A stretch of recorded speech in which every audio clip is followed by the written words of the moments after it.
ginawa nun sa bahay niyo? So habang nandun ako, nakaganyan ako, kinukuha na nila yung si Mikey, nag-video siya. So pag video niya, biglang Nakaganon. hanap ng hanap, walang makita. Nakita ko, sabi niya, wala talaga makita. Rekta mo sa kaliwa, no? Wala pa tayo nakikita. Tapos pagtingin ko sa kanya, kita ko yung mukha niya na talagang sad siya. Pero nung nakita niya na yung mukha ko na, syempre, Nag-worry na, papaiyak na. nag-worry din ako na ba't wala. Pagtingin ko sa kanya, sabi ni Mikey, umiti na lang.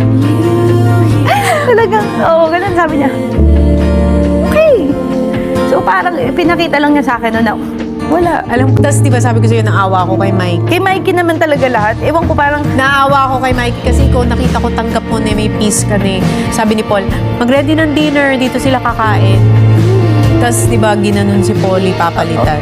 Nakita ko yung mukha niya sa gilid. Yun yung time, sabi niya mukha niya kay Polly. hindi na. Oo, kaya diba sabi ko, naawa ko kay Mikey. Tapos biglang sinabi mo na uwi na kami. Nagyaya na siyang tulog. Oo, sa tulog siya agad. Ganun si Kasi Mikey. nakita ko siya, nakatingin siya kay Polly nung pinapalitan ng diaper, tapos binuhat, tapos nilalaro namin. Tapos hindi na kayo nag-dinner sa bahay. Siguro nag-sink in na sa kanya na, okay, hindi tuloy yung pregnancy ng sa amin. Grabe. Pero si Mikey talaga parang pwede nang bigyan ng ano yan. Napakabait. Kasi pagka, Mike, okay ko. Tapos sabi ko, Mikey, sorry. Hindi na naman natuloy. Pwede na ka ba mag-sorry?